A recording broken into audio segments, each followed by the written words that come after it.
Hello दोस्तों, मैं doctor Anand Seria. मेरे YouTube channel likes cure likes by doctor Anand में आप सभी का स्वागत है। दोस्तों, मैं आज लाया हूँ फंगल इन्फेक्शन का होम्योपैथिक ट्रीटमेंट। दोस्तों, होम्योपैथी से अच्छा ट्रीटमेंट किसी भी पैथी में नहीं है।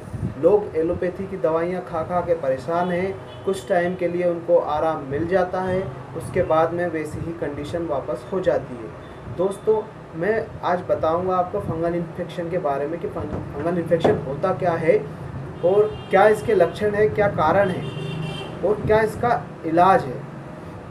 दोस्तों, वैसे तो वातावरण में बहुत सारे फंगस, बहुत सारे कवक, बहुत सारी फफूंदे रहती है। वो हमारे शरीर पर कहीं से भी लग जाती है, वो हमें पता नहीं होता कि कहाँ से लग जाती है।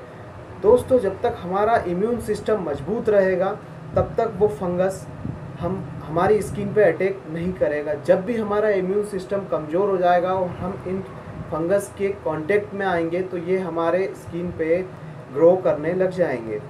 दोस्तों, फंगल इन्फेक्शन बहुत ही एक महामारी की तरह फैली हुई है। लोग बहुत परेशान हैं, यहाँ वहाँ भटकते रहते हैं पर उन्हें आराम नहीं मिलता है। दोस्तों, आज हम जानेंगे फंगल इन्फेक्शन होता क्या है। जैसा कि मैंने बताया कि वातावरण में बहुत सारे फंगस होते हैं जो हमारी स्किन पे लग जाते हैं।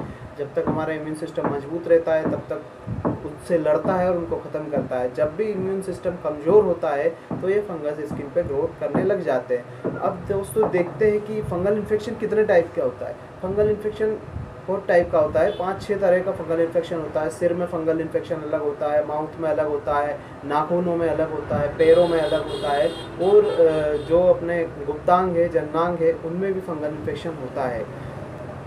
अब दोस्तों, फंगल इन्फेक्शन के बारे में बताता हूँ कि एक फंगल इन्फेक्शन को क्या क्या बोलते हैं। टीनिया वर्सिकुलर बोलते हैं, जॉक इच बोलते हैं, एथलीट फूट बोलते हैं, रिंगवर्म टाइप का होता है। स्केल पे फंगल इन्फेक्शन होता है, टीनिया कैपाइटिस बोलते हैं।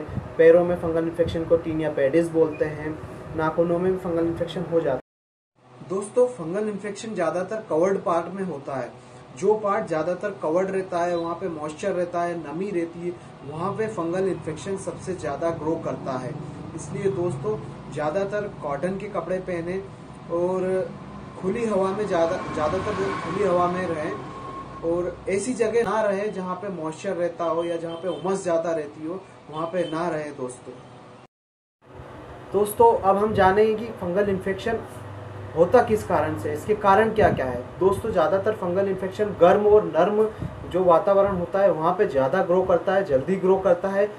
अगर आपने पसीने से भीगे हुए या गीले कपड़े पहने हैं तो बहुत ज़्यादा चांसेस होते हैं कि आपको फंगल इन्फेक्शन हो सकता है, क्योंकि वो एक फेवरेबल इन्वायरमेंट हो जाता है फंगस को ग्रो करने के लिए।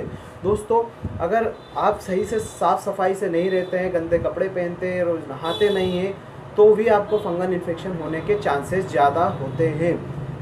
दोस्तों, बहुत सारे लोगों को बहुत ज़्यादा पसीना आता है, बहुत एक्सेसिव मात्रा में पसीना आता है, बहुत ज़्यादा स्वेटिंग होती है, तो उन लोगों को भी फंगल इन्फेक्शन होने के ज़्यादातर चांस रहते हैं। दोस्तों, बहुत सारे लोग एलोपैथिक मेडिसिन का सेवन करते हैं जिसके कारण उनकी इम्यूनिटी डाउन हो जाती है, उनको बहुत सारी लीवर डिजीज़ेज हो जाती है जिसके कारण भी फंगल इन्फेक्शन होता है। और जो एक मेन कारण है, सबसे बड़ा जो कारण है आपका इम्यून सिस्टम का डाउन हो जाना, जिसके कारण भी आपको फंगल इन्फेक्शन हो जाता है। दोस्तों, अब मैं आपको इस वीडियो को ज़्यादा लंबा ना खींचते हुए दोस्तों, मैं आपको डायरेक्ट होम्योपैथिक ट्रीटमेंट बताऊंगा कि होम्योपैथी में कौन कौन सी दवाइयों का आप यूज़ कर सकते हैं जिससे कि आपको जल्द से जल्द आराम मिल जाए और परमानेंट आपको क्योर मिले, ना कि आप टेम्परेरी आप यहाँ वहाँ भटकते रहोगे। इससे अच्छा है कि आप दोस्तों होम्योपैथिक ट्रीटमेंट लें। मैं आपको कुछ मेडिसिन बताऊंगा, वो मेडिसिन आप लीजिए।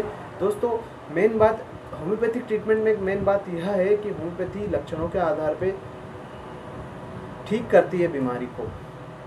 तो जो भी जिस मेडिसिन से जो भी आपके सिम्टम मिलते हैं दोस्तों, वही मेडिसिन लीजिए। ये नहीं करिए कि ये भी उठा ली, ये भी ले ली, वो भी ले ली, ये तो कोई होम्योपैथिक ट्रीटमेंट नहीं हो जाता दोस्तों। इसलिए मैं आपको कुछ ऐसी दवाइयाँ बताऊँगा जो कि 100% कारगर है फंगल इन्फेक्शन को ठीक करने के लिए। दोस्तों, सबसे पहली मेडिसिन जो कि कोई अर्ली कंडीशन में अगर कोई पेशेंट आता है किसी डॉक्टर के पास, तो सबसे पहले डॉक्टर सबसे पहली मेडिसिन देता है सल्फ़र। दोस्तों सल्फ़र मेडिसिन होती है जो कि स्किन डिजीज़ेस के लिए बहुत अच्छी मेडिसिन होती है। डॉक्टर सबसे पहले इसी को ही प्रिस्क्राइब करते हैं। दोस्तों सल्फ़र के लक्षण कैसे होते हैं? सल्फ़र के लक्षण होते हैं दोस्तों, ज़्यादातर फंगल इन्फेक्शन में हम देखते हैं कि सल्फ़र के लक्षण रात को ज़्यादा बढ़ते हैं। रात होते ही जैसे ही वो बिस्तर में जाएगा सोने के लिए, तो बिस्तर की गर्मी से उसे बहुत ज़्यादा खुजली होगी, वो खुजाएगा, खुजाने से उसको थोड़ा सा आराम होगा, लेकिन खुजाने के बाद में उस जगह पर जलन होगी। दोस्तों सल्फ़र का पेशेंट कैसा होता है मैं ये भी बता दूं कि सल्फ़र का पेशेंट नहाता नहीं है, बहुत गंदा सा होता है। इसको रेज्ड फिलोसोफर बोलते हैं हमारी होम्योपैथी में, कि बहुत गंदा रहता है, बहुत दिन तक नहाता नहीं है, लेकिन उसको फिर भी ऐसा लगता है कि वो बहुत एकदम साफ़ सुथरा है और बहुत अच्छा अनुभव करता है अपना। दोस्तों सेकेंड मेडिसिन है ग्रेफाइटिस। दोस्तों ग्रेफाइटिस का फंगल इन्फेक्शन कैसा होता है? ग्रेफाइटिस में जो फंगल इन्फेक्शन होता है उसमें स्किन बहुत मोटी हो जाती है, उसके अंदर बहुत सा गाढ़ा सा तरल निकलता है, हनी कलर का तरल निकलता है, थोड़े से हनी जैसे, एकदम हनी जैसा भी नहीं रहता, हनी के कलर का रहता है, वैसा तरल निकलता रहता है, जो कि ग्रेफाइटिस में बहुत मोस्ट इंडिकेटेड सिम्टम है। अगर ऐसे सिम्टम मिलते हैं तो अगर आपको ऐसे सिम्टम मिलते हैं तो आप ज़रूर ये मेडिसिन लीजिएगा, इससे 100% आपका फंगल इन्फेक्शन ठीक हो जाएगा। दोस्तों थर्ड मेडिसिन है आर्स आयोड।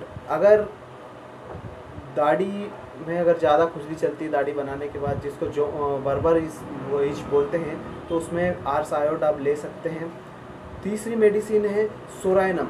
दोस्तों अगर सल्फ़र काम नहीं करती है तो आप सोराइनम ले सकते हैं। सोराइनम में भी रात को कंडीशन बढ़ती है और सोराइनम में भी खुजाने से थोड़ा बहुत आराम मिलता है। दोस्तों सोराइनम को क्वीन ऑफ एंटीसोरिक मेडिसिन बोलते हैं और सल्फ़र को किंग ऑफ एंटीसोरिक मेडिसिन बोलते हैं। इसलिए आप अगर सल्फ़र काम नहीं करती है तो आप सोराइनम ले सकते हैं, जिससे कि आप 100% क्योर हो जाएंगे।